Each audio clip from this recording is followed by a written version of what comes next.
Hello everybody and welcome back to another video of the Voice project. Today I'll be talking about how media can support civic engagement, how we can use it for our benefits to push the agenda and push for the causes that we want to. So before I start, maybe you go and check out the accelerator program we have prepared for the Voice project, because this is something you will find on the pages of 103 to 105. So this session is particularly beneficial if you're having a youth initiative or any cause as a young person that you would like to amplify on the social media. Participants here will learn how to create their own civic engagements and how to use campaigning on social media to boost your voices and what your goal is within the civic engagement. This session has multiple steps within it, so we'll go through each step one by one, starting with an energizer on media speed dating, which can take approximately 15 minutes. But this is something you can adjust depending on the group size that you're working with within your youth work, and depending on how many participants you have that day working with, you can adjust that time-wise. So how does the speed dating works? Very simple. I suggest you pair your participants, 1 and 2. I'll have this partners as my prompts for this video. And before you even start as a youth worker, I suggest you prepare some thought-provoking statements or questions regarding to the media. The whole point of this speed dating, the energizer, is that you start provoking the thoughts of the young people, and they start thinking about media in general. So you can start with influencers or journalists, for example, or TV news is more reliable than online news. So some statements and questions you have prepared before you're starting this speed dating round or media dating round. When you pair them, you give one sentence, the question, to both of them. They share the same sentence and they are exchanging. So first, the first participants will have a statement, and you will divide that statements between them. One is pro statement and one is against statement. So they will debate, they will argue the statement, right? So the first one will have like 2 minutes to argue their statement, and then after those 2 minutes, you can have like a signal or a bell, because it's a larger group setting, and then you shift and give the 2 minute space to the other participants. Again, if you're having a longer period or longer sessions, you can extend that timeline, and you can extend those 2 minutes to 3 or 4 minutes, depending. And also you can read the room. If the participants are really enjoying these sessions, you can elongate that as well. But I wouldn't propose you doing it longer than, I would say, 3 to 4 minutes per participant, because then it might get overwhelming for them in the thought process itself. After this short media speed energizer or icebreaker, I suggest as a youth worker you go back into your teaching role. I suggest you give like a 15 minutes debrief on short concepts, on key elements, on what campaigns are, on the concept of engagement and civic engagement as well, just to have a firm, knowledgeable base for the participants to build on when you're moving forward with your workshop. After those 15 minutes approximately, I suggest you give them a task. The task of, let's find and explore what the youth, the participants, think are good examples of social media campaigning, advocacy, or just a really good, also visual, but you are most focused into the content-wise examples of what they consider being good examples of civic engagement on social media and how that role helps them. You give them, I would say, about 20 minutes for this. They can, of course, freely use the internet, the laptops, their phones.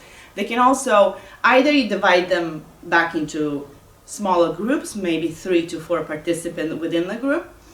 And how you can extend that as well, if you have smaller groups at first, you give them like I would say 10 minutes in a smaller groups to find examples, and then you use the snowballing method. Then you can combine the groups. So you combine 2 groups together, you'll then create a group of 10, and then you multiply this when at the end you come to a full circle where all the participants are together.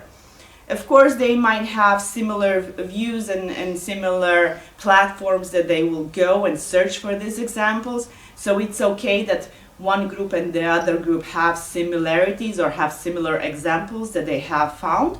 But they can also discuss to see why they feel one example is good in their eyes, and then compare it to why they feel the other team thinks that's a good example.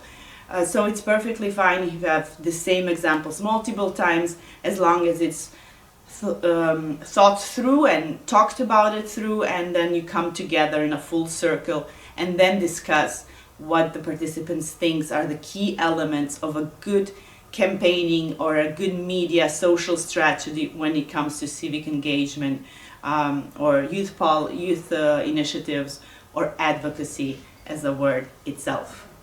When this second session is over, now you have created a really good base for them. Their minds are creative, their minds are exploring, and I think it's time to upgrade this. If you have enough time, I would suggest you put them to the test. Like, learning by doing is the best example in a non-formal and informal education. So I would suggest you make them, well, not make them, but you help them create their own campaigning. Young people have their opinions, have their voices, have the ideas what they would like to change or engage in the civic society, and let's put that to a test. They should brainstorm on the idea of something that they would like to be passionate and actively implement in their local communities, and then brainstorm and create the campaign behind it, but mainly focusing the campaign on the social media, on the different platforms. I would suggest you leave them the space to be creative at the beginning. You just, as a youth worker, mingle around them and see if they need any support and any help, and maybe you just come in with suggestive questions so you guide them on the right path. Also, it's a good idea that you make them aware of the different audiences on the different platforms, on the social medias that are available, and they think how campaign can diversify on different platforms, or how the content or the statements that they put out can be different on different platforms.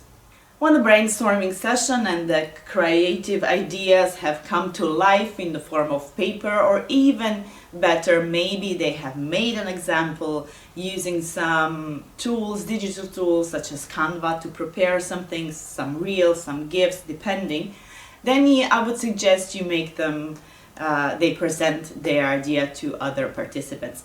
I also think that this session of creating a campaign, first, let it be individual, that each of the participants come up with their own topic or the content that they want to share, and then you as a youth worker help them figure out how some topics can be relatable and can be merged together. So I think that the brainstorming session, of course, functions better if you have smaller groups, but make sure that the individual ideas from the participants are similar and can be intertwined when you are forming the groups for this exercise specifically.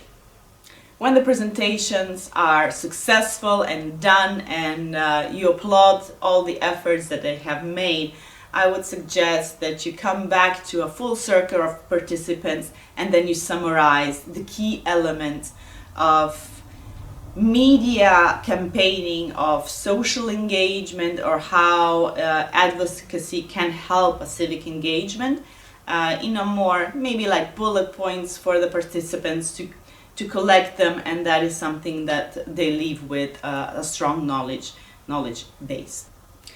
I gave you already some tips in between some sessions, how to modify the group and what to think about as a youth worker coming into this session. But of course, there are some tips within the Voice Accelerator, so don't forget to check it out. I encourage you to read it, and there are extensive exercises there ready to use as a youth worker, and hope you will use them in your future work. Thank you for staying with us, and go check out the next episode.